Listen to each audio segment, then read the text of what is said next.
Hey my friends, I hope you're all doing absolutely fantastic. Today, you can see right here, we're going to be talking about SIRUI lenses, and this one is a little bit different. This is the Jupiter range. It only has just been dropped at the time of this video, or maybe a little bit before, depends when I post this one. But SIRUI are pretty much known for the tripods, or you've probably heard of the anamorphic range. So they came out with the Micro Four Thirds or the APS-C anamorphic with the 24, the 35, 50, and 75. Then they decided to bring out the full frame version. So I've got the 50mm, I think the 75mm has just been dropped, and then they've got a couple of others coming out as well. And now their newest announcement, they're jumping into the cinema world with their cinema range. So this is the Jupiter range by SIRUI. Now this is a 35mm T2 lens, and it is also macro. This is probably one of the best budget cinema lenses you can get on the market. Now, a lot of you guys know that I have a couple of other cinema lenses that I've done reviews on. This one is a really special one. There's a whole bunch of different features on here that make this one a special one and makes this a really good lens for professionals, because there are a few features on here. I mean, you wouldn't really think lenses have features, but there are a few features on here that actually make it more of a professional lens than some of the lenses. So we're gonna go through that in this video. We're gonna go through obviously the image sharpness and pretty much the overall performance of this lens. Let's get into it. So the SIRUI 35mm T2 macro lens is one of three lenses in the Jupiter lineup. There is the 24 T2, the 35 T2, the 50mm T2, and the 28 to 85 T3.2 zoom lens. All three lenses are macro and have a minimum focusing distance of 24 centimeters. It has a maximum aperture of T2 and a minimum aperture of T22. It has 11 aperture blades with 13 elements in 11 groups. It has a 1/4-20 tripod lens support mount, a front filter thread of 92mm, and it comes in PL or EF mount. And it weighs just over 1 kilogram. And currently you can pick the lens up for $799 US. So this lens does come in PL mount or EF mount. It doesn't come in E mount, which is really interesting. I'm not 100% sure why they've actually done that, but I do have the PL to Sony E mount adapter here because I want to have the ability to put other cinema lenses on my E mount cameras as well. So I have tested this on the FX6 and the A7 IV, two different sensors in terms of quality of resolution and quality of the sensor. But this has been a really great lens to test, and there are so many things about this lens that we're going to be exploring in this video. So first of all, the overall design is really good. Now, one of the biggest features that I absolutely love is the 95mm front lip here. So you guys know I use the tilt-a-mat box system. You can mount this directly onto the front of the lens, and that is essentially how you're going to be using it, like that. You don't actually have to screw on an adapter on this. It'll just mount directly on here. A lot of mat boxes are actually designed for 95mm, where they can actually be put directly onto the front of the lens. So if you do actually use cinema lenses in your professional work, you'll know that when you start swapping out lenses, it becomes a little bit of a pain to actually put on adapters and take off adapters, and then you can put your matte box straight on, because I know a lot of people use mist filters on their matte box system. I know a lot of people use ND filters. Specifically, if you do have the Tilt-A-Mirage matte box system, you've got the inbuilt ND filter or drop-in ND filters there.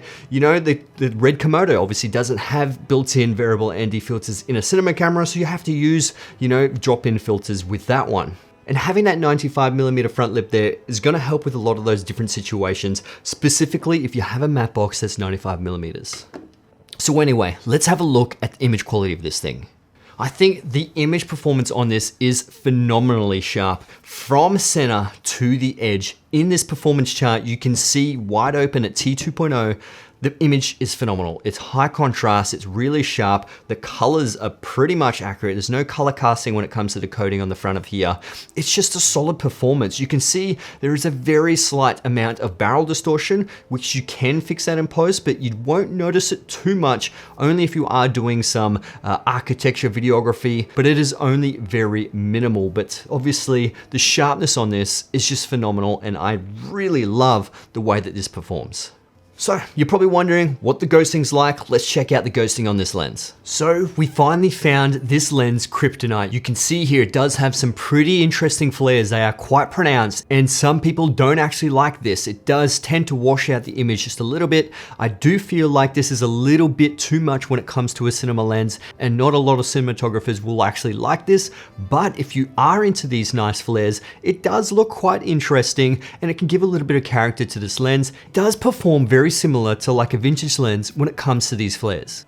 I think one of the greatest features of this lens is the small amount of focus breathing. Now there pretty much is none. If you don't know what focus breathing is, essentially when you go from close distance to far distance, the lens could potentially look like it's physically moving forward or back. But this one has none of that. There is no breathing whatsoever. It is so well controlled, and it's very impressive when it comes to something like this. Now you do find this a lot in stills lenses, but when it comes to cinema lenses, they generally are much more controlled because a lot of cinematographers prefer to not have focus breathing because it can actually be distracting for some audiences. Now you can see the bokeh quality here, and there is just a little bit of cat eye when it comes to the edge, but overall I think the bokeh quality is nice and smooth and quite creamy. Now, I guess one of the biggest advantages of this cinema lens, and isn't really standardized when it comes to cinema lenses, is it being a macro lens. This one is a 35mm macro lens, but if you did get something that with a longer millimeter or longer focal length, like a 50mm, it still has a very similar distance that you can actually get close to, which gives it that more macro capabilities. Now, being a T2 is a relatively fast lens. Now, if you don't know what a T-stop is, essentially that is the exact transmitted value of light that goes from one side of the lens all the way into the center. So whatever makes it to the sensor, it's a T-stop value. Now an f-stop is pretty much calculated at the front of the lens and not necessarily what is at the back of the lens, because you do actually lose a little bit of light when it goes into the lens and it starts diffracting around inside the elements, and you do lose a little bit at the back. So T-stop is very accurate, specifically if you are switching lenses one after the other. Having a T-stop value is just so much more accurate for the cinematographer. So I think one of the downsides of this lens actually happens to be the focus wheel. Now don't get me wrong, this is a pre-production copy, so things could change a little bit when it comes to production, but it seems like it gets a little bit sticky when it gets to about 0.46 to 0.45 on the focus wheel here, and then it gets more stiff when it comes to the closest focusing distance. But when you go all the way to infinity, it feels nice and smooth. But like I said, it gets a little bit sticky at 0.56 to 0.46.